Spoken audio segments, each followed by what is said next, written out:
The woman who abused more than 100 animals will be spending some time in jail. It's been 3 years since a group of dogs and cats were tortured and died in Baldwin County. As Local 15's James Gordon reports, prosecutors wanted more than just a weekend behind bars. The abuse of more than 100 cats and dogs is what got Sharon Dueitt in trouble back in 2012, ignoring her plea deal with prosecutors to not own any pets and then lying about it after posting it on Facebook is what had her in court today. At heart, we would like to see her go to jail for a whole lot longer than a year and never be allowed to have an animal again. Unfortunately, the law doesn't allow that. Prosecutors wanted the max jail time for Dueitt. Her defense lawyer fought for leniency, saying she has a low IQ and suffers from a brain injury. They also testified that Dueitt had been getting death threats.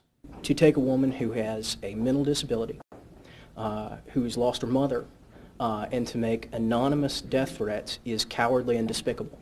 There is no mental deficiency. She has a speech impediment. That's a line she's been selling from the get-go, and it's also offensive, and it should be offensive to anybody who cares about people who do have mental challenges. In the end, Dueitt's sentence comes down to 1,000 hours of community service, cleaning animal cages, and a weekend in jail.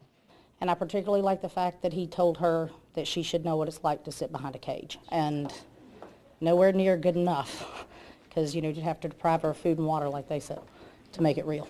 Members and volunteers with the Humane Society left the courtroom frustrated. We're disappointed that there's only a weekend in jail, but we are thankful that the judge did recognize the severity of her crime. Regardless of today's outcome, this case does make history in Baldwin County because it's the first animal abuse felony conviction in the county. And Sharon Dueitt will have to turn herself in here at the Baldwin County Jail come Friday. In Baldwin County, James Gordon, Local 15 News. James.